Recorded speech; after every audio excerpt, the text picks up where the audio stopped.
ពាក្យហ្នឹងមកហើយនៅពេលដែលយើងចូលនេះតិនស្ថិតតែមានតិន័យតាក់ទងទាំងអស់ហ្នឹងអញ្ចឹងនេះ2023ប៉ុន្តែបងប្អូនចូលមកកន្លងខាងលើនេះសិនអាចចូលមើលអស់នេះក៏បានដែរណាអូខេមកដល់ទីនេះទីកន្លែងដែលយើងចង់បានតិន័យនេះគឺជាទីកន្លែងដែលយើងចង់បានតិន័យភូមិឃុំសង្កាត់ស្រុកខណ្ឌរាជធានីខេត្តអញ្ចឹងមានទាំងអស់បងប្អូននៅក្នុងនេះវាមានឲ្យសរុបឲ្យយើងទៀតអញ្ចឹងនៅក្រុងមានប្រមាណស្រុកប្រមាណខណ្ឌប្រមាណឃុំប្រមាណសង្កាត់ប្រមាណវាលិចប្រមាណអញ្ចឹងមានស្រុកខណ្ឌខមញូនសង្កាត់វាលិចអញ្ចឹងទៅបច្ចុប្បន្ន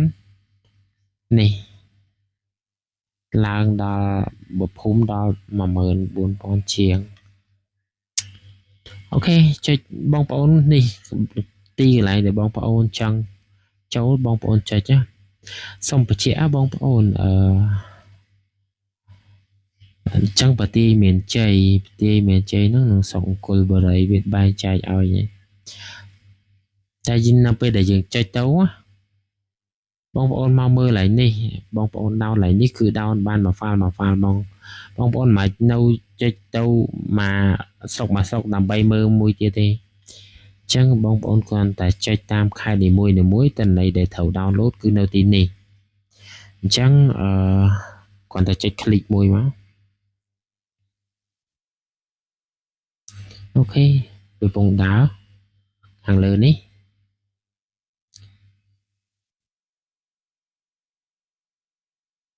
អូខេដើរពេញហើយសូមបញ្ជាក់បងប្អូនមកបន្តិចដោយសារបងប្អូនដែលប្រើតាមទូរស័ព្ទហើយចូលទៅ website ហ្នឹងពេលដែល download បានហើយ file ទាំងអស់ហ្នឹងគឺcannot open អញ្ចឹងអត់អាចបើកបានទេ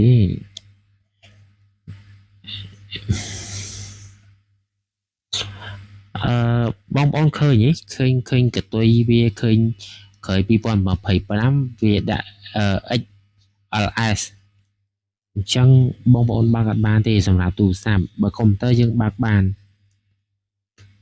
អាចចុះធ្វើមិនជាបន្តទៀតអញ្ចឹងកន្លែងហ្នឹងយើង save ហើយយកមក XL SX ដូចជាហ្នឹងជាទម្រង់ Excel អញ្ចឹងយើងយកមក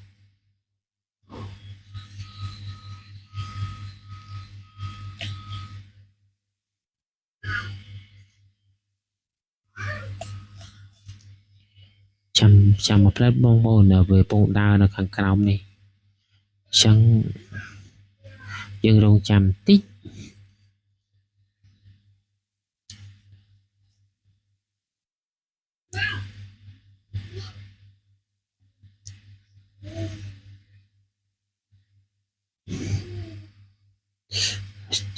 អូខេរួចរាល់យើងចុច enable វាមក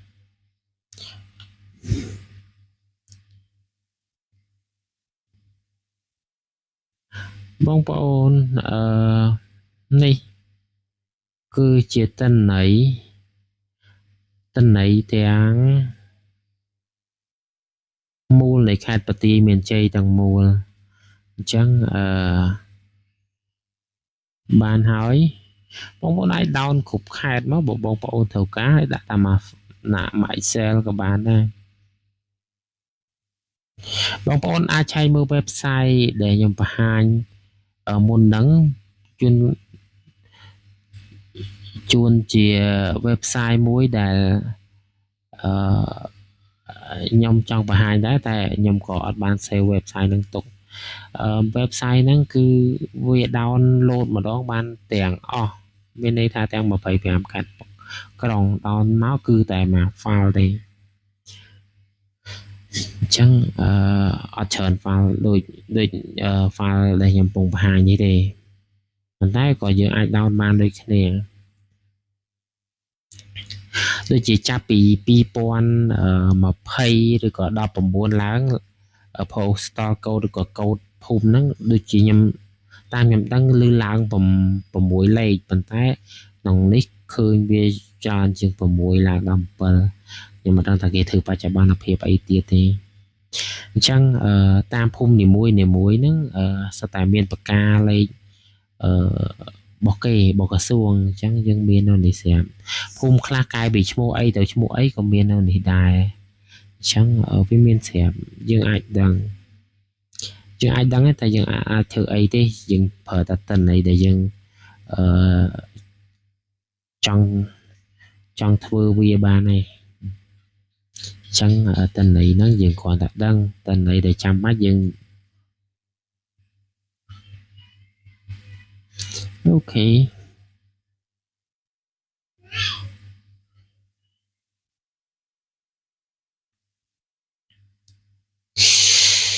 បងប្អូនឃើញ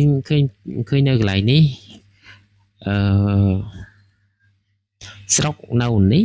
ឃុំនៅនេះភូមិនៅនេះបន្ទាប់មកលេខកោដហើយតទៅពេលអញ្ចឹងធ្វើមកទៅយើងត្រូវ copy ហើយយកមកដាក់បែបនេះមែនយកមកដាក់នៅខាងមុខនេះមែនយើងត្រូវធ្វើអញ្ចឹងមែនអត់ទេបងប្អូនដើម្បីឲ្យលឿនខ្ញុំសូវឲ្យធំតិចខ្ញុំអាចហាយវាចោលទាំង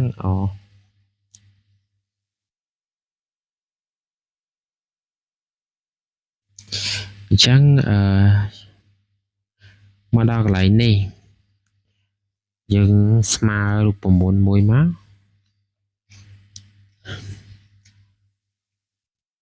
វាយតាមអីដែលខ្ញុំកំពុងតែវាយconcrete នេះយកក្រោមបន្ទាប់មកយើងចុចពាក្យស្រុកហើយបន្ទាប់មកគ្វីសមួយចុចឈ្មោះវាហ្នឹងហើយបន្ទាប់មក enter ឃើញបងប្អូនអញ្ចឹងចាញ់ហើយស្រុកមង្គលបុរីអញ្ចឹងមានឃើញនៅក្នុងនេះហើយឃុំបទាយនាងបទាយអីវាមានស្រាប់នៅក្នុងនេះអញ្ចឹង shift control សញ្ញាព្រួញចុះក្រោមcopy មកហើយបន្ទាប់មកយកមកដាក់កន្លែងដដែលប៉ុន្តែយើងផាសជា value ព្រោះយើងទុកឲ្យវាជាប់ពណ៌ដដែលមកនៅពេលដែលយើងចងតន័យបន្តទៅគឺវាមានលក្ខណៈងាយស្រួលដល់យើងដោយសារកន្លែងនេះឃើញកន្លែងនេះលោតស្រុក2ដងដោយសារយើងផាសមកយើងអត់ទាន់លុបមានន័យថាកន្លែងនេះមិនមាននៅជាប់រូបមន្តដែលយើងកំពុងចងអញ្ចឹងបើសិនជាលុបស្រុកកន្លែងនេះនៅសល់តែមួយទេមានន័យថាលុបទៅឃើញបងប្អូនបាត់ស្រុកឯងបានអញ្ចឹងកន្លែងនេះតន័យកន្លែងនេះយើងលុបចោលវិញទេព្រោះតែតន័យយើងចង់បានគឺបានហើយបែបនេះអញ្ចឹងឃើញទេឬក៏បងប្អូនចង់លុបចោលតន័យទាំងអស់ទុកតែកន្លែងហ្នឹងមួយក៏បានអូខេខ្ញុំដោះមកវិញអញ្ចឹងយើងបានរួចរាល់តេតើនឹងការ download គឺបញ្ចប់សម្រាប់តន័យភូមិឃុំបងប្អូនអាចស្រាវជ្រាវបន្ថែមទៀតប៉ុន្តែកន្លែងនេះក៏លឿនដែរបងប្អូនវាយតាពាក្យដែលខ្ញុំវាយតែ Cambodia Guarantee ហ្នឹងមកហើយចូល download យកតែម្ដងសូមបញ្ជាក់មកបន្តិចទៀតដែលថាมันអាចបើកបានក្នុងទូរស័ព្ទបងប្អូននៅពេលដែលបងប្អូនចុច save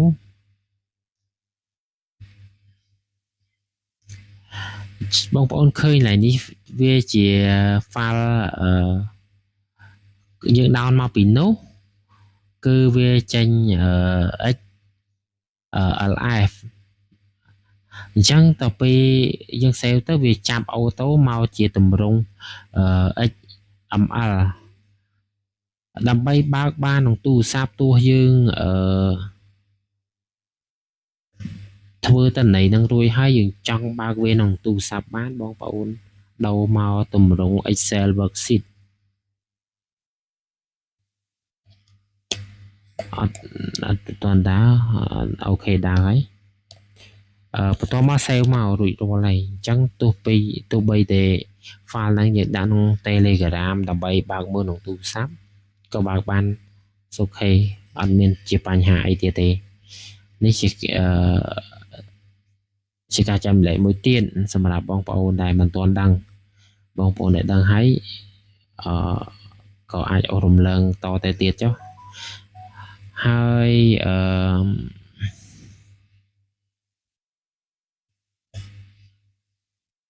ដូចជាអត់មានអីទៀតទេសូមបញ្ចប់ត្រឹមនេះតែម្ដងសម្រាប់បងប្អូនដែលមានចម្ងល់អាចជួយ comment នៅខាងក្រោមវីដេអូដែលខ្ញុំធ្វើបទបង្ហាញនេះខ្ញុំនឹងចេញវីដេអូបន្ថែមទៀតអរគុណហើយកុំភ្លេចshare ទៅតាមបណ្ដាញសង្គមផ្សេងៗតាមរយៈវីដេអូដែលខ្ញុំបានចែកលេខនេះផងសូមអរគុណ